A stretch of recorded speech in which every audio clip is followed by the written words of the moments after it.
wellbeing specialist, Lauren Parsons. Kia ora, thanks for your time today. Kia ora, Andrew. Good morning. By the time we get to the exit interview, which really essentially is the boss saying, what did we miss? What did we Yes, get wrong?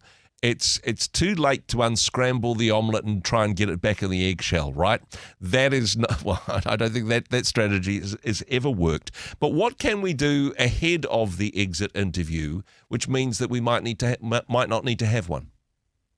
yeah, exactly. The thing is, often we hear about exit interviews happening once someone's put in their resignation, they're already halfway out the door. Yep. Very seldom does that result in that person deciding to turn around and stay.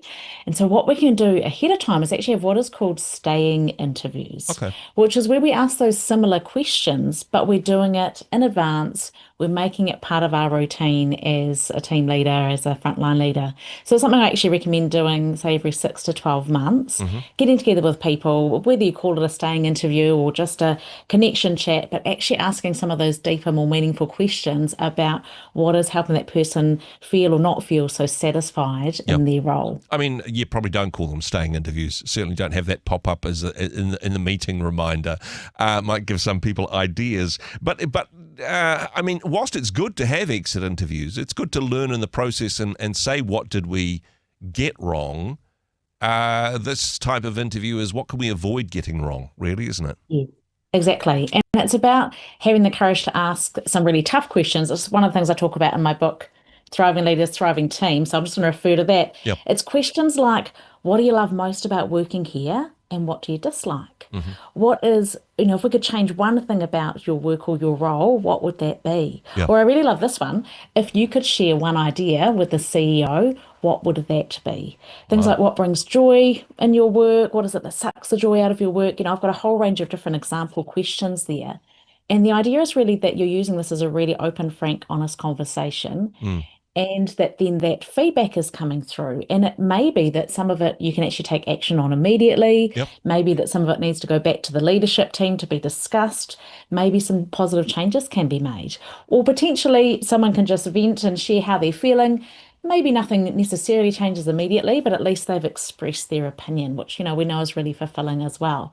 So the idea is to have these regularly, make them the norm, and then have that feedback coming back through to senior management so that they can understand how people are feeling throughout the team. This is, I imagine, very empowering for the employee. Yes. That particularly pushes against the type of culture where, okay, keep your nose down, don't do hmm anything to annoy the boss. That type of toxic corporate culture that really opens that up and saying, you know what, your opinion matters. We want to remove obstacles. That's not just all HR speak. That's really demonstrated on a regular basis within the team dynamic. And I've had examples of clients, CEOs who've had feedback come back using this sort of process and they've realized, oh gosh, actually, that's a brilliant idea. We could change the way that we do that. Why have we always done it that way? Because we can fall into a rut of let's just do it the way we've always done Yeah. it.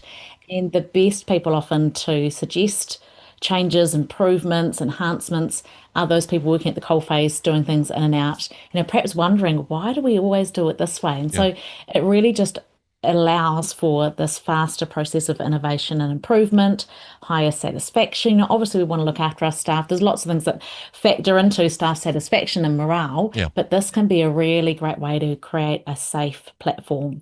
And it doesn't matter what you call it, you don't have to call it a staying interview, but I Mm. think having a structure, this is not a performance review conversation. Yep. This is a, hey, we really want your honest feedback type of conversation. Some managers might think, oh gosh, I'm just encouraging people to moan. I'm just encouraging people to say, oh, this is what I don't like. And say, look, I don't want to encourage negativity. I want, people to, hey, rah, rah, everything's great, onward and upward. What would you say to somebody who thinks, look, this just sounds like an opportunity to encourage my employees to moan about stuff?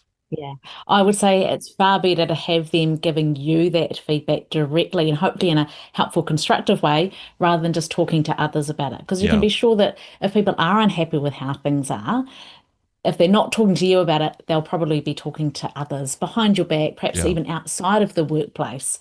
So if you give this opportunity, you're actually airing these issues. You're addressing the elephant in the room. Yep. And it may be that sometimes, people are frustrated with X, Y, Z, and you can't necessarily change it.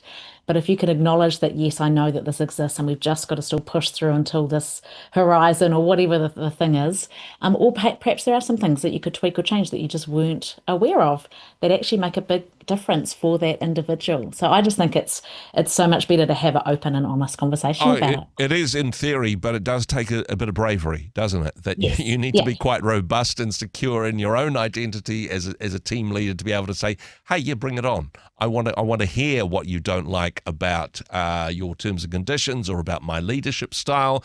That can get a little bit awkward, but it certainly is as a culture changer where people feel free to have those conversations without thinking that, hey, maybe my job might be on the line.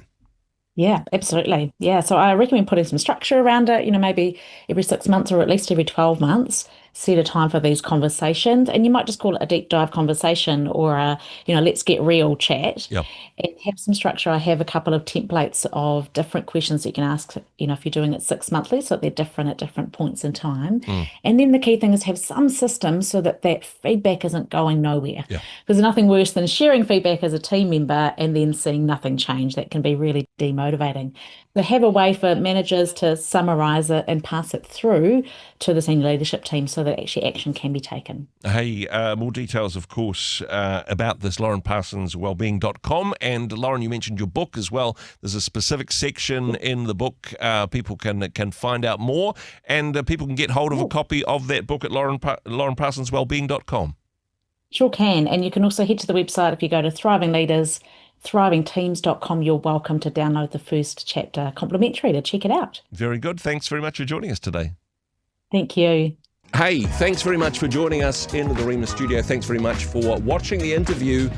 It's kind of nice to have an audience, actually. And if you did like what you watched, then do give us a like, do give us the thumbs up. And if you'd like to see more interviews like that one, or perhaps even better, subscribe and those interviews will come straight to you. Don't forget to turn on your notifications, and we'll see you in the next one. Cheers.